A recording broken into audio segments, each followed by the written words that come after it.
औरंगजेब की बात करते हैं। औरंगजेब की कब्र को लेकर विवाद लगातार जारी है और इस बीच राष्ट्रीय स्वयंसेवक संघ सरकार्यवा दत्तात्रेय होसबोले ने भी इस मुद्दे पर टिप्पणी की है। उन्होंने कहा कि औरंगजेब का विरोध धार्मिक नहीं बल्कि राष्ट्र और एकता के हित में है। साथ ही उन्होंने कहा कि जो समाज और राष्ट्र की संस्कृति के प्रतीक हैं वो ही हमारे आदर्श हैं, ना कि वो जो सहिष्णुता के लिए जाने जाते हैं। तो ये एक संदेश इनकी तरफ से यहाँ पर दिया गया है औरंगजेब के मुद्दे को लेकर, जिसपे जो स्वयंसेवक संघ के सरकार्यवाह हैं दत्तात्रेय होसबोले, उन्होंने टिप्पणी करते हुए साफ कर दिया है कि औरंगजेब का विरोध धार्मिक नहीं बल्कि राष्ट्र और एकता के हित में है।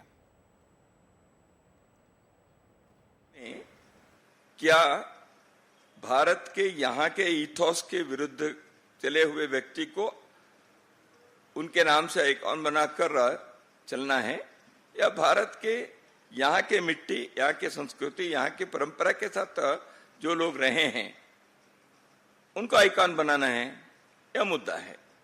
तो इसलिए औरंगजेब उसमें नहीं बैठते हैं, जबकि उनके भाई दारा सिंह उस आइकॉन में उस स्थिति में बैठते हैं। तो it is for a free country to decide why we became freedom. और फ्रीडम फाइटिंग क्या अंग्रेजों के खिलाफ किया तो स्वतंत्रता आंदोलन है। उनके पहले जो आक्रांत थे उनके विरुद्ध के वो भी स्वतंत्रता आंदोलन ही था। राणा प्रताप ने जो किया वो भी स्वतंत्रता आंदोलन ही था। तो इसलिए हम इन्वेडर मानसिकता के लोग आज भी यदि है वो देश के लिए खतरा है। अखिलेश जी हमारे साथ जुड़े हैं। अखिलेश जी, अब संघ ने भी इस मुद्दे पर अपनी राय जो है वो स्पष्ट कर दी है यहाँ पर। बिल्कुल, और उन्होंने स्पष्ट ये भी किया है कि जो इस तरह के लोग हैं वो आइकन नहीं हो सकते, देश के आइकन नहीं हो सकते। देश के आइकन दारा शिकोह हो सकते हैं लेकिन औरंगजेब नहीं हो सकते। उन्होंने पूछा कि क्या कारण था कि औरंगजेब के नाम पर सड़क रख दी गई और दारा शिकोह के नाम पर सड़क का नाम नहीं रखा गया। तो उन्होंने कहा कि क्या गंगा जमनी तहजीब के जो लोग हैं, मानते हैं, जो बात करते हैं, उनके लिए दारा शिकोह आइकन क्यों नहीं है। यह प्रश्न भी आरएसएस की ओर से पूछा गया है और उन्होंने कहा कि ये धार्मिक कारण से नहीं है बल्कि राष्ट्र के लिए, राष्ट्र की एकता के लिए आवश्यक है कि ऐसे जो लोग हैं जो क्या सहिष्णुता के प्रतीक हैं, इनका विरोध किया जाए।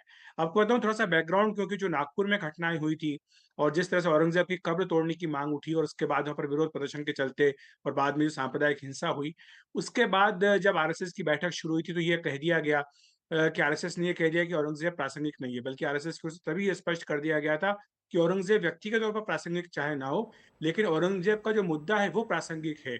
और यही कारण है कि आज एक बार फिर से जो आरएसएस के महासचिव हैं दत्तात्रेय होसबाले, उनकी ओर से यह स्पष्ट कर दिया गया है कि आरएसएस जो है औरंगजेब के मुद्दे पर बिल्कुल दृढ़ है और वो मानता है कि ऐसे लोगों को आइकन नहीं बनाया सकता है। शुक्रिया अखिलेश जी आपका विस्तार से सब खबर को समझाने के लिए। तो यहाँ पर संघ ने भी स्पष्ट कर दिया है कि औरंगजेब जैसे लोगों को जो है वो उस मुद्दे पर उनको एक सिंबल बनाना बिल्कुल ठीक यहाँ पर नहीं है और इस पर उनकी तरफ से अपनी राय यहाँ पर साफ कर दी गई है कि आक्रांता मानसिकता के लोग देश के आदर्श नहीं हो सकते हैं।